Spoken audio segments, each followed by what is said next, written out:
Daily Tech News Show is made possible by you, its listeners. Thanks to all of you, including Johnny Hernandez, High Tech Okie, Chris Zaragoza, and everybody welcome our new patron, Jason. Jason. Yay!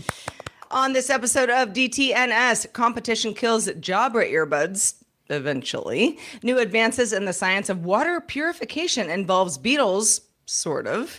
And is Apple really not paying OpenAI for access to its AI models in iOS 18? We're going to break it down.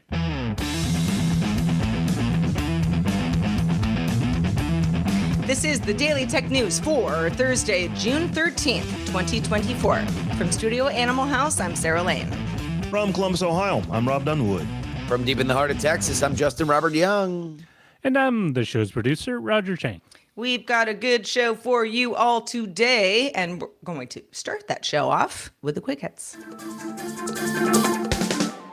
Yahoo debuted a new version of the Yahoo News app powered by underlying code from the Artifact newsreader app, which Yahoo acquired back in April. You might recall that Artifact launched back in 2023 by Instagram co-founders Kevin Systrom and Mike Krieger.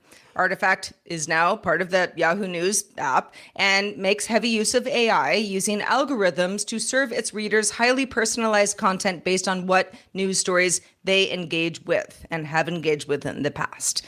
The Yahoo News app is currently free on both Android and iOS. WhatsApp updated its video calling experience across devices by introducing screen sharing with audio support and a new speaker spotlight feature.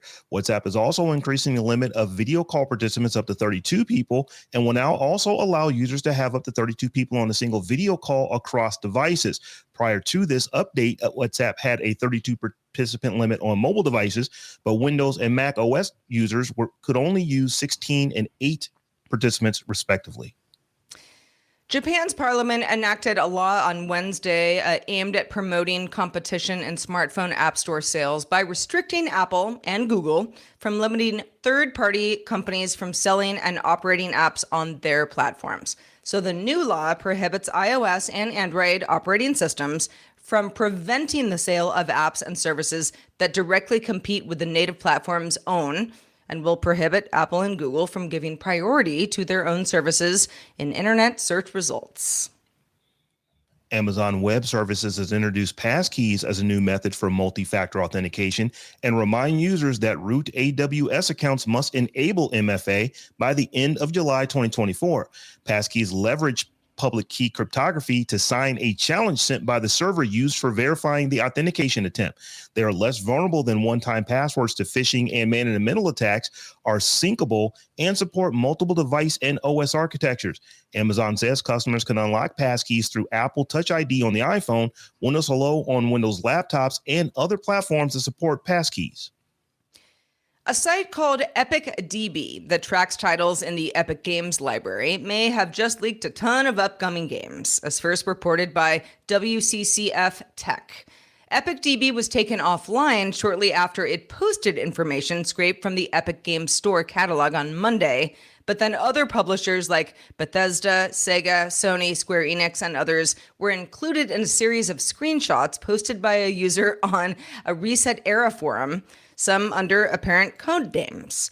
Epic Games, tells The Verge, quote, "We released an update tonight so third-party tools can't surface any new unpublished product titles from the Epic Games Store catalog."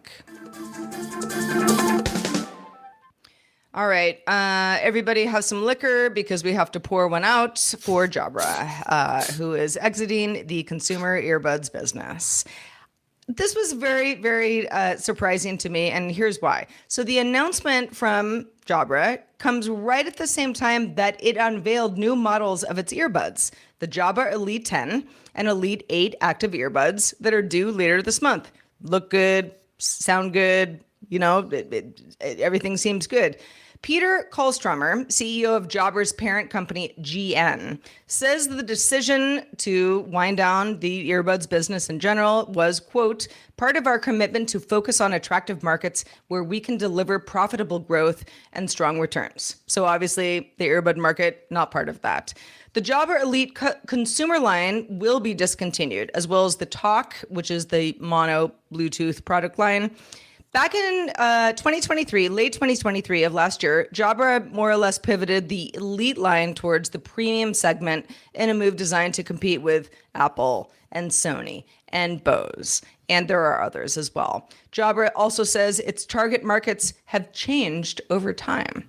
The company will reduce the inventory of soon-to-be discontinued products over the rest of the year. But again, parent company GN says it will service and support its devices for several years. So if you want to buy one of those new earbuds, I guess you have several years from today. No way that I would be willing to buy them now, knowing that they're going to stop, making them. But I have to say, I was kind of surprised by this because I'm a fan of Jabra earbuds. I'm looking at them right now. I have the Jabra 75T, Elite 75T, the Elite 85T, and another pair of older ones. I just can't remember what the name of them are, but probably 65T, which is what I have. Yeah, so they all work just fine. They do what they're supposed to do, and I just assumed that they were doing okay because they have repeat customers like me that go back and get them every couple of years. Yeah, but ultimately, this is a field that has changed a lot. Not only has it gotten more crowded at the top end, where you've had earbuds or AirPods like I'm wearing right now that have been tied closer and closer to the hardware of the devices themselves, but also we live in a post-Wish Temu world where the concept of wireless earbuds are very, very cheap. So either, at the top end, it's closer tied in because it is integrated with the hardware. At the low end, you're not going to out cheap the cheapy peepy stuff that's out there in the market. And so if you're in the mushy middle, it's hard. It's hard for something that needs to come in at a certain level price-wise to make it worth your while. But those margins are evaporating unless you're at the absolute elite pinnacle, and Jabra doesn't feel like that's their market. Yeah, so I reviewed the 65Ts, the Jabras for Live With It back in, I think, 2019. And at the time, there were AirPods, but it was, to get Jabra earbuds was like, okay, you care about audio quality and form factor and all of that stuff. And yeah, it sort of seems like Jabra was in that kind of weird sweet spot of being directly competing with Apple, where, you can't win, or just too expensive to compete with the lower priced earbuds, of which there are many. Yeah, I have had a lot of earbuds over the years just because I tend to lose them. So I've bought a lot, but you're right. My kids and even my wife, until I just got her some really good ones that have ear loops on them, so hopefully she won't lose them. They would buy the cheapest one, $10-15 online. It's like if they stop working or you sweat and one goes out, you just go and buy another pair for $10 or $15. So I could see where if they are having to compete at the high end with the manufacturers named Apple and Samsung who make their own, and then you've got the Bose and the Sony that are kind of known for quality audio equipment, it would be hard for them to compete. So that makes sense. But I'm definitely pouring one out because I have 3 pair that still work and a 4th pair that one works. The other one I'm assuming work. I just don't know where it is. I lost it somewhere. Well, you're gonna have service for another couple of years, so you're good. Let's also say we don't know the ins and outs of this. This could we're assuming that it's just the fact that they're sitting in the middle of the street that they're getting run over, but this might be malfeasance from the company that is trying to overestimate another sector that's not going to come through in the same way. That being said, it is rare for a brand like that to stay around, and it is a bummer of our modern supply chain challenged world that they couldn't compete here. And whether it's a bummer for the company, but for Jabra to be like, new earbuds, best ever. And by the way, we're winding this down. Yeah. This reminds me of when I bought a Saab. And then the company was like, oh, we don't do that anymore. So enjoy. You just have a car that won't be serviced. Unless you pay up the ying, at some third party. Anyway, yeah. Still salty about that. Okay, well, let's move on to Western Africa. So along the coastal desert of southwestern Africa lives the Namib Desert beetle. The beetle gets its water from collecting water droplets that form on its body from the moisture in the air. You might be saying, how in the heck is this going to relate to tech? Rob, take us in. Well, a company you may have heard of, Cara Water, has designed a product that can collect water from the air and purify it for drinking, winning an innovation award at CES in 2023. The technology and the name of the company is inspired by that very same beetle. The name Cara is derived from the beetle's scientific name. Tom talked to the founder of Cara Water, Cody Sodine, who on a word with Tom Merritt, and they actually talked about how this thing works. So they broke it down, and we're going to go ahead and listen now. So tell me how Cara Water works. Like, how does the beetle do it? That inspired this, and how does the machine that you have made do it? Honestly, it's the exact same process. It's super cool, and the science behind it is called biomimicry. It's in replicating nature's function, not the aesthetics. So, like solar panels replicate leaves, like photosynthesizing, right? Kind of same concept. The beetle has, if you look closely at its shell, which is what I started researching after learning about it, the shell of the beetle has these little bumps and these little valleys.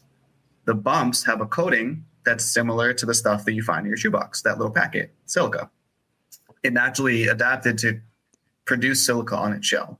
On the valleys, it has something like Teflon. Do you know how if you drop water in a Teflon pan, it just beads up? It just beads up, yeah. Right. So the valleys have Teflon. So as the water sticks to the bumps, it's not enough water to become subject to gravity. But if it breaks the surface tension of that bump, it'll roll over the Teflon area. So it just slides to the next bump that has water and starts to continue to collect as it's sliding over these valleys, collecting on these bumps, eventually forming enough water for the beetle to tip itself over and do a handstand and drink the water off its own back. So it really came down to like, wow, we have these natural materials already available to us, Teflon and silica. We don't have Teflon or silica in our product, but it's the concept of being able to capture the water. How we extract it is what makes it unique. We actually distill it off of the desiccant. So we have to heat it to remove it, which actually purifies the water because you're distilling it now. We create like this pseudo steam, and then we recondense it with just a natural airflow that causes a small temperature differential to recondense it. And then we collect that water and we sterilize it in UV tanks and then add minerals back to it. So that's how we get to the natural pH of 9.2, high mineral rich water. And then you just have 10 liters per day made in your home or your office. Does it matter how humid an area you're in? I imagine where I grew up in Southern Illinois, it would work great in the summer, but what about Arizona? Yeah, Arizona, so the quote that I mentioned of people saying that it works in desert environments is from Arizona. It's in Scottsdale, Arizona, one of our most prominent, not prominent, but very vocal customers. I visited them. They live in the middle of a desert. I couldn't tell you, it's nothing else but a desert. He has one at his house and at his office. And he just texted me the other day and he goes, hey, I've had Cara Pure in my house for a year now, and I've never once run out of water. Great testimony for Scottsdale, Arizona. And I asked him just to really get some data. I said, how much do you think that you and your family drink per day? He goes, about 3 to 5 liters. I go, have you ever run out? Has the machine ever said that it was empty after the end of the day? He's like, no. So I put 2 and 2 together and I was like, well, there must still be some extra water in there after drinking 3 to 5 liters, maybe another liter or 2, meaning up to 7 liters per day. So in a desert environment, it still operates at 70% efficient. There's that much water even in a desert air for it to extract. That's well, I would say it's the technology itself. It has this ability to constantly extract water from the air because of us keeping it dry. We take out the humidity or the saturation, so we keep it 0% saturated. So it dehumidifies your area too, but which can be a great thing. Yep. But would it ever be something where you don't want to have it in a room because of that? It's so there's a couple factors that play into how well it operates. One is the size of the room that you have it in. We found that to be very effective because the amount of volume you have is more water in the air, right? So the size of the space really matters. So we tell you not to put it into a closet. If you put it into a room with no windows, it's not going to perform as well. But if the room is big enough, it'll perform just fine. So things like that tend to play into how efficient it is. Is that because windows are permeable that it needs them? Yeah. Okay. Yeah. So there is some air transfer between windows, even if they're not operable. So he has in his office, in his conference room, that doesn't have operable windows, but it's like up against the window. So it's never out of the water. And he has about 12 or 13 employees. So I was like, that's a great, way to operate it in those environments.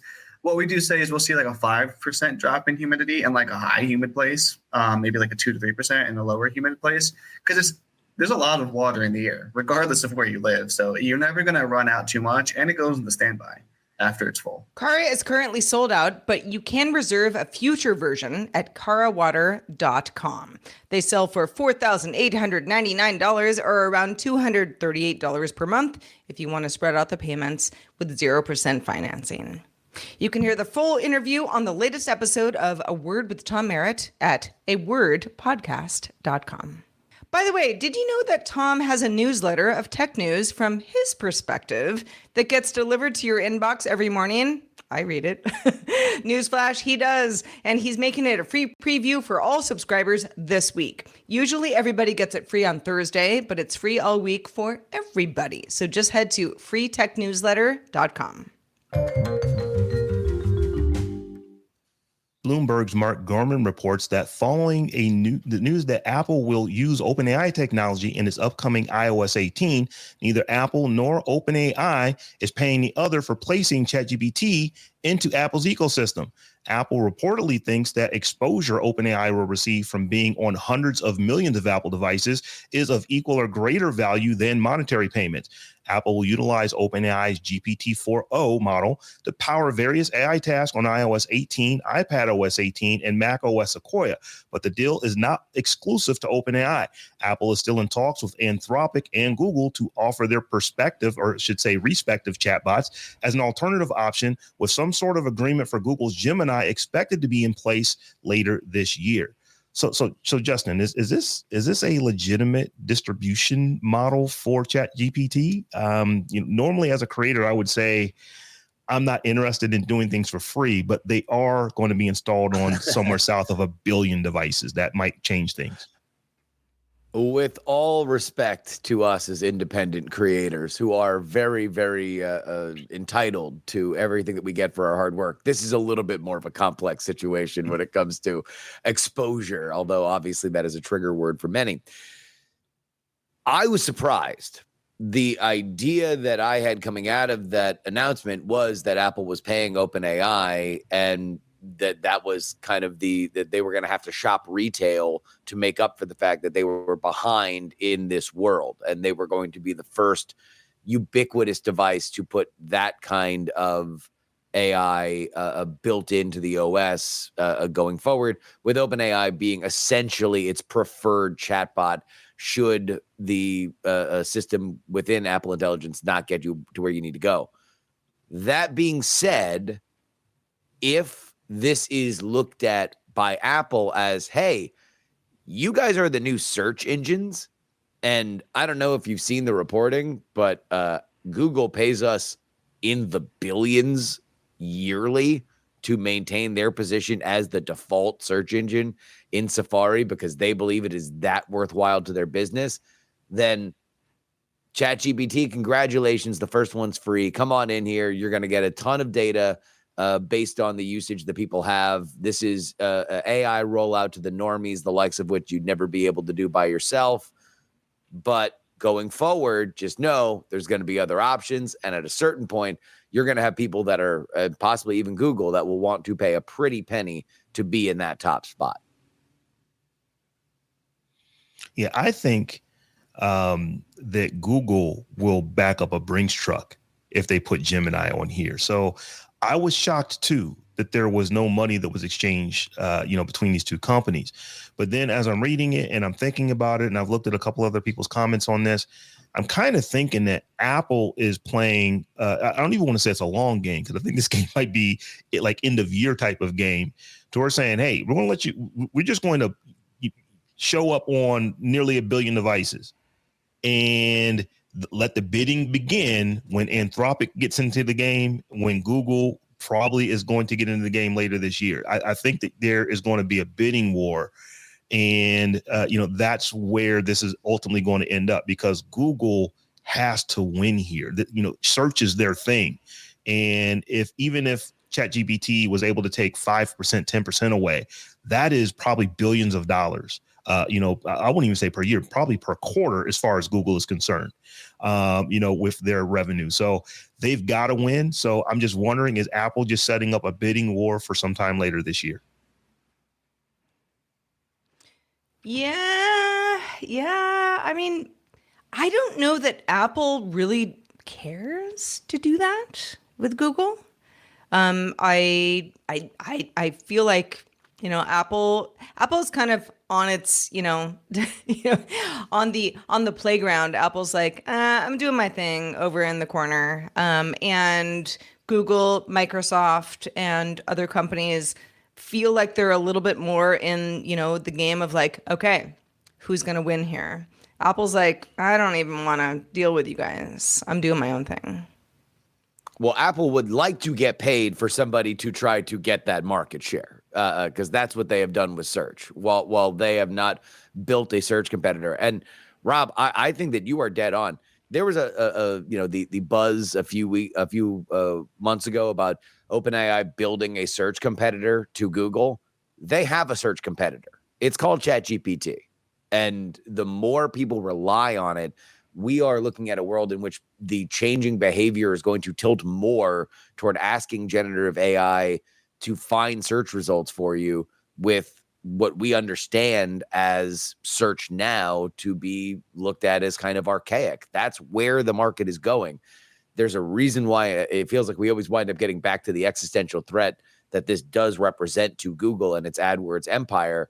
But I'm very fascinated by this. Also, it does, to me, make the stories a few weeks ago make a little bit more sense that Microsoft was not in love with this deal, because the world in which OpenAI was getting paid by Apple to be a vendor for their OS that seemed like a win-win for everybody.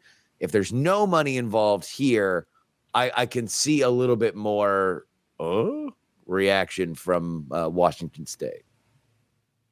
I can see some of my friends who were just diehard Windows Phone fans saying, "See, this is why you should have never gave up your phone, Microsoft." But yeah, if I were Microsoft, if not upset, my eyebrows at least would have been raised. Like, wait a minute, you're going to let them install this for free? You're not paying them anything to put this on your phone, or you're not getting paid anything by them to put this, on your phone. That's an interesting juxtaposition, I think, that Microsoft is thinking about right now. But I'll go back to Google. Google's world is search, and if search becomes what you do in a chat bot, it is AdWords on search. Yes, AdWords on search. Yes. They have to, they have to win here. So I'm just wondering, is this just a good play to get a bucket of money out of Google, from an Apple standpoint? But here's the other thing, though, Rob. They haven't figured out AdWords on search for Gemini. So that's this is existential, but they might be kind of screwed either way, because let's say that they're chasing this concept, and unless AGI comes along and now you can offer an entire suite of new things, but even then you're betting on a new business model. Right now, Google is degrading its AdWord offering by putting answers to questions above stuff without even saying whether or not those answers are good or not, which was a scandal, 2 weeks ago. But they need to figure that out. That's the thing. AdWords are the goose that laid the golden eggs for them. It is 100% margin, essentially. And right now, where the future is going, there's no clean install for the thing that makes them all their money. Well, moving on to the mailbag. Feedback at dailytechnewsshow.com, by the way, is where to send your email going forward. Nathan says he was surprised that our cloud gaming conversation didn't come up in our conversation when looking at the differences between the two Xboxes. Basically, the big 2 terabyte Xbox having a disk offering and the new white one not having one. Nathan says, I would imagine the cheaper Xbox with a smaller disc size is made for those who are embracing Xbox Game Pass and their cloud gaming features, which allow you to play games without installing.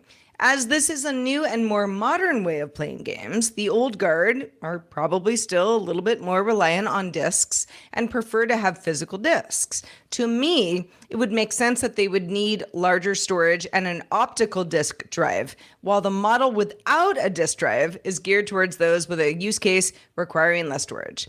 As a side note, I think it was prime Sherlocking when Windows started natively supporting zip compression. By WinZip, or when they started supporting ISO mounting. By Daemon Tools, by Magic ISO. And speaking of Sherlocking, Mary, who goes by MP Blanton on Twitch, writes, Microsoft tried to Sherlock screen reader technology in Windows 7 with the introduction of Narrator. Windows Eyes went away after Windows 8. JAWS is a very expensive product, but works very well if you can afford it. NVDA is about the only other option. My expert, my husband, says Microsoft hasn't really updated Narrator much, while JAWS and NVDA get regular updates. A good screen reader is vital for blind or seriously visually impaired persons to use a computer, tablet, or smartphone. Oh, Mary and Nathan, thank you so much for writing in. It's always good to get stuff from the ground from folks who have heard what we're talking about, have some real world ideas about how it could be better, and we appreciate that. Again, feedback@dailytechnewsshow.com is where to send that email. Justin Robert Young, yes. Thank you for being with us today. Besides almost having a little Justin, what's up in your world? Well, the Politics podcast, folks, you can go ahead and download it wherever you get your podcast and on YouTube. That's what I would love for people to go check out. YouTube.com/@politics. Everything that we do, all the political news, but with my face. Excellent. Patrons, stick around for our extended show, Good Day Internet. We're going to talk a little bit more about that new iPhone iOS 18 feature where you can get satellite internet. Where would that be good for you and when? We'll talk about it in a few. You can also catch the show live Monday through Friday at 4 p.m. Eastern, 2000 UTC. Find out more at dailytechnewsshow.com/live. We'll be back tomorrow with Molly Wood. Woo woo! Talk to you then. The DTNS family of podcasts, helping each other understand. Diamond Club hopes you have enjoyed this program.